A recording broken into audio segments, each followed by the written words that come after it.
Hey guys, hi. My name is Neha, and that's Anirban, and we are SIA. We are the two members of SIA, and we decided to come on video and talk about the entire Supreme Court ruling that came by today morning. So basically, what has happened is that the Supreme Court has ruled that the Trump administration cannot end DACA. Right? You know what DACA is? It's arrival of deferred action childhood arrivals, right? And but what they've said is that Trump administration is not following the rule making process, and that's why they cannot just end it. Okay, what does that mean for us? What does it mean for skilled immigrants? Anirban, you want to talk about it in detail? Right. So basically, a big day today from the Supreme Court. This was expected for a few weeks now, and finally, it's here. Uh, Basically, what the Supreme Court is saying is that the Trump administration was basically trying to end DACA, saying that it was a completely illegal act that the Obama administration had done.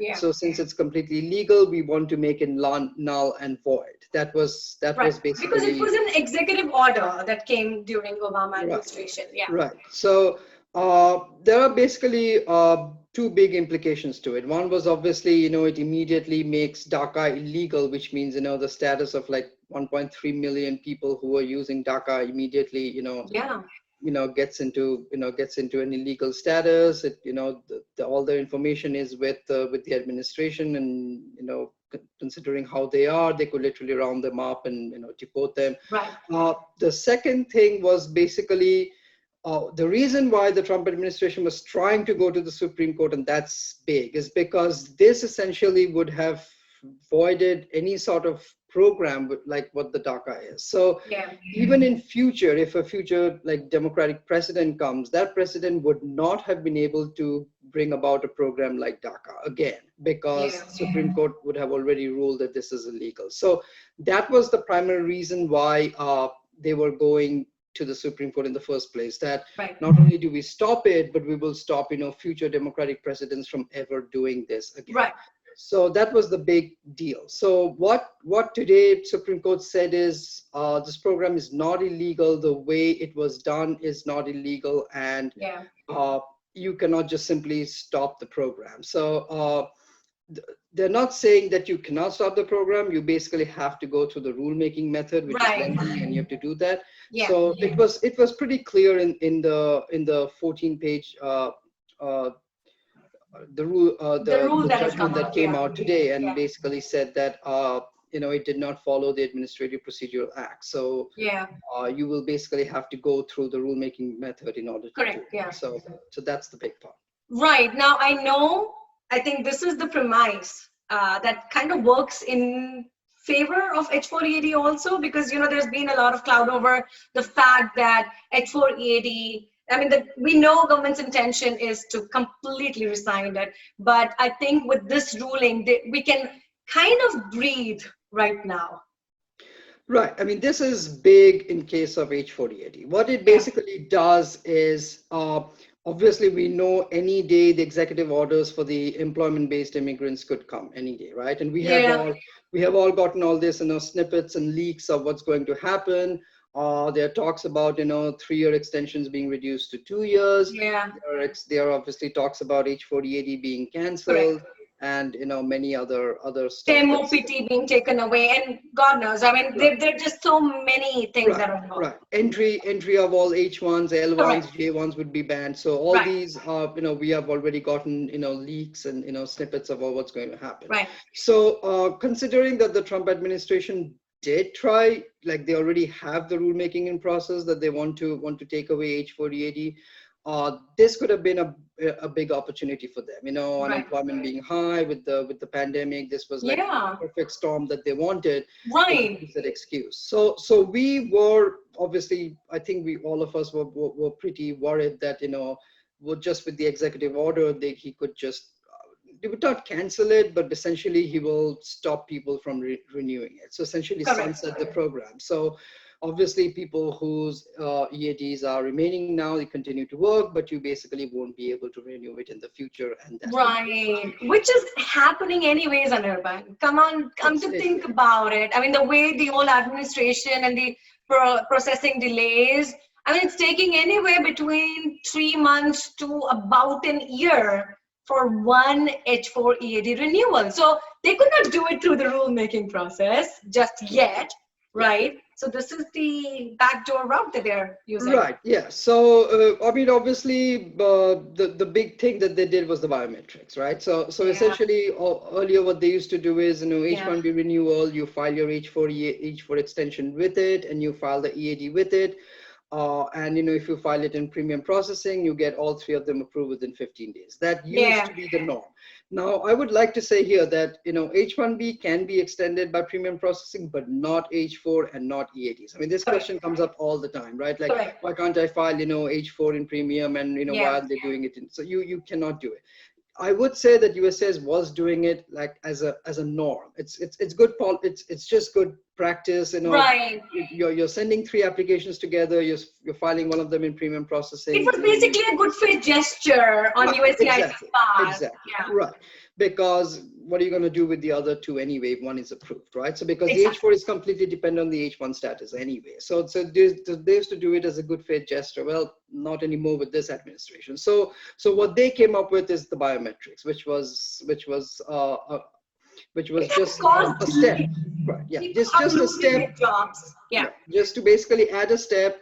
Detach the H4 and the H4 EAD approval from the H1B, and then basically delay the approvals. Right. So that's basically what they've been doing. But you would still eventually get it, right? I mean, we have heard cases of people where they file lawsuits, they get it. It's not the best ideal way, but what are you going to do? The best thing that we obviously want to advise everybody here is immediately once you get into the 6-month window of applying your extension, file it immediately. Yeah, and that's what the attorneys also, suggest. Get the companies lined up, talk to the lawyers, everybody, get your paperwork ready when you have like 7 months, 8 months remaining. And then once you enter the 6-month window, your application should be at USCIS. Right. That's the best advice we can Also, we have to remember that because of the pandemic, the biometrics isn't happening. Okay, it's been stalled for now. Yes. We don't know just yet when the USCIS will actually start, doing the biometrics again. There's no definite date on it just yet. Right? There's something in the air, but it's not concrete. Yeah, I mean today USCIS had a live stream where they talked about that they are opening the service centers by July 13th. And Correct. I guess it's slowly. So some centers are opening before, some centers are, right. Will H4 EAD be on their agenda? I don't think so. Plus, we don't know. Right. Plus, the other thing that you have to consider is they have been stopped. They have been closed for the past 3 months, right? Correct. Since like the middle of March. So imagine the number of applications that's already pending. Yeah. So if they go by order, then you're already. And to top it, all the furloughs that are happening at USCIS. So we don't know where we are headed, but we just wanted to, bring to your attention and clear some air around all that is happening right now. So that's why we just decided to get on a video call and just, record it for you guys.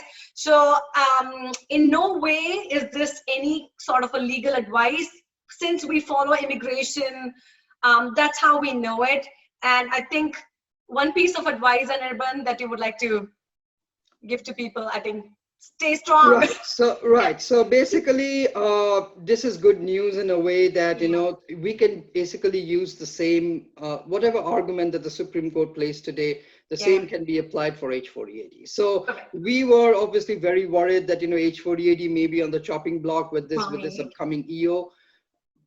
Knowing this administration, they might still want to do it. So nothing is off the woods. But at least now there is legal argument to back it up. So if they are still trying to axe H4 EAD, you can file a lawsuit. You have legal arguments saying, hey, you cannot do this without rulemaking. Can they do it with rulemaking? Of course they can. But then that's another step. Then we obviously know how it's done now because we managed to get it done before. Exactly. So we know you can go meet OMB, you can submit your comments, you can do all that stuff, and we know USCIS is finding it very, very difficult to prove that H4EAD is not economically beneficial to this country, right?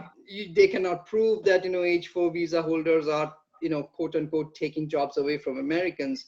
So we know that it's difficult for them. So with this ruling, the good news is that if Trump administration tries to take away H4EAD by an executive order, there is very good legal argument to file a lawsuit and actually win it. So that's the good thing. Right. The second part is obviously they can still try to take it away, rulemaking. So you have to be ready. We will obviously update everybody as as things progress. But as of now, we know that rulemaking is stalled. Obviously we know that they submitted the comments to OMB. We went and met. We let you guys know that we met. Neha was one of the people who obviously went and met, so we know that. And if they try to do it again, we'll be ready. We ask you to be ready. So so that's another thing. Finally, obviously, word of advice. When your renewal is coming up, try to submit it as immediately once your 6-month window comes in. I mean, we know delays are there. That's how this administration works. It's primarily to harass people, but that's the best you can do. At least submit it within the 6-month window. Right. So guys, if you are on H1B or H4 EAD and you are in a situation, just get on top of things and keep advocating. I mean, keep reaching to your representatives. And if you are the kind of person who's really, really, really helping the American economy, I mean, all of us are, but if you are like someone who has a completely different profile and are going out of your way to help the US economy, please reach out to us. We want to hear all of your stories. You could comment below or send us a message or join us on one of the WhatsApp groups or Telegram groups, wherever. Just find us and let's just stay connected and keep that advocacy work on. Okay, so on that note, this is Neha and Anirban. Bye-bye. Goodbye. Stay safe and strong. Yeah.